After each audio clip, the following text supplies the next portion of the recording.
नमस्कार दोस्तों, स्वागत है आपका हमारे आज के करंट अफेयर की क्लास में। शुरुआत करते हैं दोस्तों सबसे पहले कि मातृत्व वंदना योजना है, प्रधानमंत्री मातृ वंदना योजना। इससे रिलेटेड एक रिपोर्ट आई है सामने, जिसमें कि भारतीय जो बच्चे हैं उनके औसत जन्म के समय जो वजन है उसमें 130 से 165 ग्राम की वृद्धि देखी गई है और जो हाइट है उसमें भी 0.22 से 0.46 सेंटीमीटर की बढ़ोतरी देखी गई है। तो बात करते हैं प्रधानमंत्री मातृ वंदना योजना के बारे में। कौन से मंत्रालय के द्वारा ये चलाई जा रही है? ये महिला एवं बाल विकास मंत्रालय के द्वारा संचालित किया जा रहा है। 2017 से इसको शुरू किया जा रहा है, लेकिन मिशन शक्ति के तहत इसका 2.0 वर्जन है वो शुरू किया गया है। उद्देश्य क्या है इसका उद्देश्य है गर्भवती और स्तनपान कराने वाली माताओं को आर्थिक सहायता देना। किस प्रकार की सहायताएं दी जाती है और कितनी किस्तों में दी जाती है? तो मातृ वंदना योजना 2.0 में जो पहला बच्चा होगा उसमें टोटल 5,000 रुपये की सहायता दी जाएगी, जिसमें से 3,000 रुपये जब आप गर्भावस्था का पंजीकरण करा लेंगे आशा में आंगनवाड़ी केंद्र पर और एक प्रसव पूर्व जांच करवा लेंगे, उसके बाद आपके खाते में डीबीटी के माध्यम से भेज दी जाएगी। दूसरी किस्त 2,000 रुपये की जन्म का पंजीकरण करा लेंगे बच्चे के और टीकाकरण के 14 सप्ताह के बाद, 14 सप्ताह में जो सारे टीकाकरण खत्म हो जाएंगे उसके बाद 2,000 की किस्त है वो भी खाते में डीबीटी के माध्यम से भेज दी जाएगी। तो टोटल 5,000 रुपये का मिलेगा पहले बच्चे के जन्म पर। दूसरा बच्चा अगर लड़की होती है तो वहाँ पर 6,000 रुपये एक मुश्त दिए जाते हैं और अगर लड़का होता है तो वहाँ पर कुछ भी नहीं दिया जाता। इसके लिए पात्रता क्या होनी चाहिए? कई बार परीक्षाओं में पात्रता से संबंधित सवाल पूछे जाते हैं, जैसे आरएस की थी या कोई दूसरी वैकेंसी थी, उसमें पूछा था कि राजस्थान में जो वृद्धावस्था पेंशन है उसके लिए क्या क्या पात्रता होनी जरूरी है। तो इसके लिए जो गर्भवती महिला है उसकी उम्र 8 वर्ष 7 माह होनी चाहिए, उसके पारिवारिक वार्षिक आय है वो 8 लाख रुपए या 8 लाख रुपए से कम होनी चाहिए और बीपीएल, एससी, एसटी और प्रधानमंत्री किसान सम्मान निधि वाली जो पंजीकृत महिलाएं हैं उसको इन दायरे में रखा गया है। तो ये है हमारी प्रधानमंत्री मातृ वंदना योजना। दूसरा है कि जो बांग्लादेश के मंत्री हैं मिर्जा फखरुल इस्लाम आलमगीर है, उन्होंने बोला है कि अब अच्छे रिश्ते तभी बनेंगे जब भारत पर गंगा जल जो संधि है उसके ऊपर अच्छे से बात की जाए। तो ये गंगा जल संधि क्या है इसके बारे में देख लेते हैं। तो ये भारत और बांग्लादेश के मध्य हुई है गंगा नदी के जल के बंटवारे को लेकर के। कब हुई थी? 12 दिसंबर 1996 को हमारे तत्कालीन प्रधानमंत्री HD देवगौड़ा और बांग्लादेश की तत्कालीन प्रधानमंत्री शेख हसीना के मध्य हस्ताक्षर होकर ये संधि हुई थी और इस संधि की जो एक्सपायरी डेट थी वो थी 30 वर्ष, यानी ये संधि है वो 12 दिसंबर 2026 में समाप्त होने जा रही है और इस पर अभी तक किसी भी प्रकार की दोनों देशों से समझौते की या आगे बात करने का कोई भी खबर है वो नहीं मिल रही है। क्यों हुई थी ये? 1975 में पश्चिम बंगाल का जो मुर्शिदाबाद है वहाँ पर गंगा नदी पर फरक्का बैराज बनाया गया था ताकि वहाँ से हुगली नदी की तरफ एक वितरिका निकाली जाए और वहाँ से जो हमारा कोलकाता बंदरगाह था वहाँ पर गाद जमा हो गई थी उसकी सफाई के लिए। लेकिन इससे जो बांग्लादेश का इलाका है नीचे का वहाँ पर गर्मियों में काफ़ी ज़्यादा सूखे की समस्या आने लगी। ये बांग्लादेश का आरोप है या उनकी तरफ से जो भी है, तो इसी के बारे में अब दोबारा से चर्चा होने जा रही है। फिर सुप्रीम कोर्ट में जजों की संख्या 34 से बढ़कर 38 हुई है CJI के साथ। पहले भी ये न्यूज़ आई थी जब कैबिनेट ने इसका अप्रूवल दिया था। अब राष्ट्रपति ने इसका अध्यादेश जारी करके संशोधन करके इस जो सुप्रीम कोर्ट न्यायाधीशों की संख्या अधिनियम 1956 है उसमें 38 कर दी है। 37 + 1 CJI। 5 मई को ये कैबिनेट बैठक हुई थी जिसमें 33+1 से 37+1 किया गया था। अध्यादेश जारी किया है राष्ट्रपति द्रौपदी मुर्मू के द्वारा। तो राष्ट्रपति अध्यादेश कौन से आर्टिकल के तहत?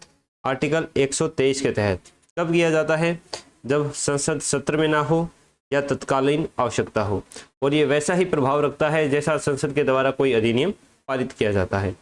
इसकी अवधि कितने दिनों की होती है? समय सीमा और वैधता। ये संसद का सत्र शुरू होने के 6 सप्ताह के भीतर इसको संसद से पारित करवाना आवश्यक होता है। लेकिन 6 सप्ताह कब से काउंट किए जाएंगे? जब लोकसभा या राज्यसभा में से जो भी सदन सबसे बाद में सत्र में आता है उस दिन से इसकी 6 सप्ताह की गणना की जाएगी। तो एक अध्यादेश का मैक्सिमम टाइम कितना होता है? 6 माह 6 सप्ताह है। क्योंकि कोई भी सत्र है, कोई भी संसद के 2 सत्रों के मध्य 6 माह से अधिक का समय नहीं होना चाहिए।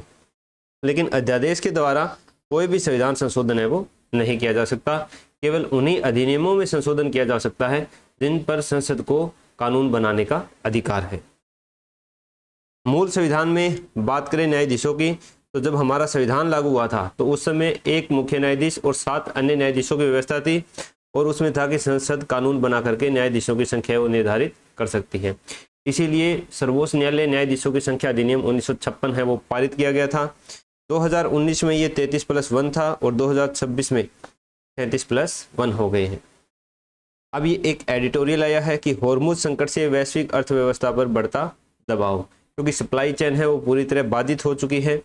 जो भी अपने एशियन कंट्रीज हैं, जो भी विकासशील देश हैं, उनकी जो आर्थिक स्थिति है वो चरमरा गई है। तो इसके बारे में है कि हॉर्मुज संकट का मुख्य कारण और वैश्विक चिंता क्या है। ऊर्जा आपूर्ति पर खतरा है और वैश्विक सहमति जताई है कि हॉर्मुज जल संधि है वो सभी के लिए खोली जानी चाहिए, और जो अमेरिका और ईरान के मध्य जो शांति समझौता हुआ है अप्रैल में, उसका भी कोई भी अभी सटीक निर्णय है वो नहीं निकल पा रहा है। दोनों ही देश है वो आपस में वहाँ पर हॉर्मुज जल संधि पर अपना सैन्यीकरण है उसको बढ़ावा दे रहे हैं। दोनों देशों का कानूनी रुख क्या है। यूएस ने दोबारा से ऑपरेशन सेल्ज हैमर है वो शुरू किया है। जो IRGC है, इन्होंने समुद्र में और ज़्यादा मिसाइल और नेवल लैंडमाइन से उनको बिछा दिया है। साथ ही यूएस और उसके जो सहयोगी देश हैं वे एक संधि है, नियम है यूनाइटेड नेशन का, United Nation Convention on the law of sea, जिसके तहत जो प्रमुख समुद्री मार्ग हैं उन पर किसी भी प्रकार का टोल या टैक्स लेने की मनाही है। उसका हवाला देते हुए कहा है कि इस पर सभी जहाजों का आवागमन है वो बाधित नहीं होना चाहिए। भारतीय अर्थव्यवस्था पर इसका क्या प्रभाव पड़ रहा है। ईंधन की कीमतों में बढ़ोतरी हो रही है। FPI की भारी निकासी जो फॉरेन पोर्टफोलियो इन्वेस्टमेंट है वो हमारे देश से लगभग पिछले 4-5 महीनों में 2 लाख करोड़ के आसपास FPI की निकासी हो गई है।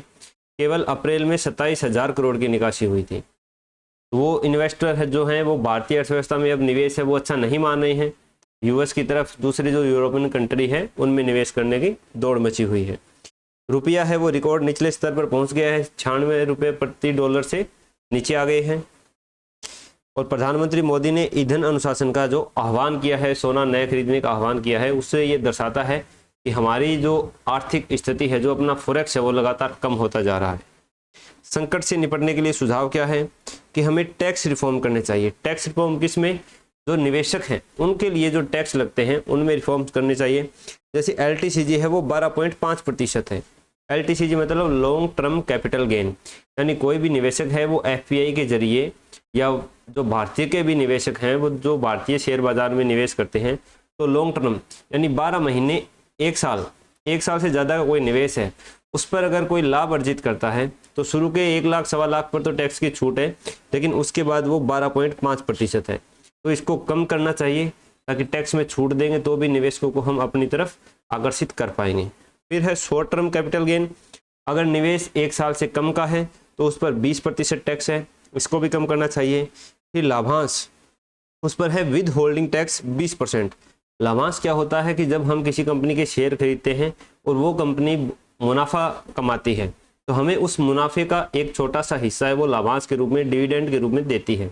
वो डिविडेंड के रूप में देने से पहले ही जो विद होल्डिंग टैक्स है, ये टैक्स सरकार को जमा करके फिर जो अपना लाभांश बचता है वो हमें प्रोवाइड करवाती है। तो ये विद होल्डिंग टैक्स है, ये भी कम करना चाहिए। फिर है सिक्योरिटीज ट्रांजैक्शन टैक्स, प्रतिभूति लेन देन कर। जो भी हम लेन देन करते हैं शेयर बाजार में, किसी शेयर को हमने खरीदा है तब भी हम टैक्स देते हैं, ट्रांजैक्शन टैक्स। किसी शेयर को बेच रहे हैं तब भी हम ट्रांजैक्शन टैक्स देते हैं, इसको भी कम करना चाहिए ताकि निवेशक हैं वो भारतीय बाजार की ओर आकर्षित हों। इसके बाद ये न्यूज़ है कि बॉन्ड यील्ड बढ़ा है, निवेशक अब ऊंचे रिटर्न कहाँ तलाश करें। अब हम जानते हैं कि यहाँ पर बॉन्ड और यील्ड ये दोनों क्या चीज़ होती है, हमारे इंडियन इकोनॉमी में ये पार्ट भी है।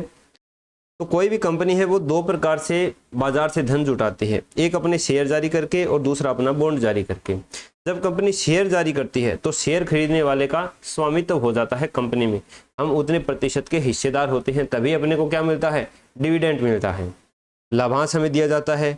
लेकिन ये कोई गारंटी युक्त नहीं होता है। अगर कंपनी की जो लाभ है वो कम होगा तो हमारे भी जो पैसे हैं वो डूब सकते हैं। लेकिन बॉन्ड में क्या है, बॉन्ड क्या है, ऋण प्रपत्र है। ये एक तरह से ब्याज पर धन है वो उधार लेती है, जिस पर निश्चित ब्याज होता है और ये गारंटी युक्त होता है। बॉन्ड की निश्चित अवधि होती है, निश्चित ब्याज होता है और प्रतिफल की गारंटी होती है। किस प्रकार का होता है, एक ये प्रपत्र होता है इस टाइप का, जिसमें बॉन्ड का मूल्य लिखा होता है, बॉन्ड की अवधि लिखी होती है और कूपन या ब्याज लिखा होता है। जिसमें से वर्ष और कूपन है ये क्या होते हैं, ये फिक्स होते हैं। लेकिन बॉन्ड का मूल्य है ये परिवर्तित होता रहता है। जैसे मैंने किसी बॉन्ड का, कंपनी का बॉन्ड खरीद लिया तो वो बॉन्ड मैं किसी दूसरे आदमी को भी बेच सकता हूँ। अगर उस कंपनी के बॉन्ड का मूल्य अधिक होगा, उसकी मांग अधिक होगी, तो बॉन्ड का मूल्य बढ़ जाएगा। जैसे अभी मेरे ने 100 रुपये में खरीदा हुआ था तो लोग उसको 110 रुपये में खरीदने के लिए भी राजी हो जाएंगे। लेकिन अगर कंपनी की मार्केटिंग कम हो गई है, उसका लाभ कम दिखाई दे रहा है, कुछ खबरें ऐसी आ रही है जिससे पता चल रहा है कि कंपनी घाटे में जा रही है, तो इसका मूल्य है वो कम होकर 80 रुपये भी हो सकता है। जिससे इसकी क्या है, मांग कम होगी तो मूल्य भी कम हो जाएगा। अब जो मूल्य कम हो रहा है लेकिन इसका जो ब्याज है ना, ब्याज हमें उतना ही मिलेगा। जैसे 8% है 5 साल का, तो 8 5 40 रुपये, इसका ब्याज 40 रुपये फिक्स रहेगा। 80 में खरीदोगे तो भी आपको 140 रुपये मिलेंगे 5 साल बाद, और 110 में खरीदोगे तो भी 140 रुपये आपको मिलेंगे 5 साल के बाद। ये यील्ड का फॉर्मूला, यही इसी को क्या बोलते हैं, यील्ड बोलते हैं। यील्ड बराबर होता है कूपन बटे बॉन्ड का मूल्य गुणा 100। कूपन यानी 8 गुणा 100 बटे बॉन्ड का मूल्य 100 रुपये है, तो यहाँ पर आ गया 8 रुपये। लेकिन अगर यहीं इसकी कीमत कितनी हो जाती है, 80 रुपये, तो 8 गुणा 100 बटे 80, तो 80 बटा 8, तो 10 रुपये। तो यहाँ पर इसको 10 रुपये फायदा हो रहा है जब 80 रुपये हो रहा है। जब 100 रुपये में है तो 8 रुपये है। तो जब बॉन्ड का मूल्य घटता है तो यील्ड उसका क्या है, बढ़ जाता है। तो अब बॉन्ड के मूल्य क्या है, घट रहे हैं, क्योंकि कोई भी सरकारी में ऐसे निवेश नहीं करना चाह रहा है, तो यील्ड क्या हो गया है, बढ़ गया है।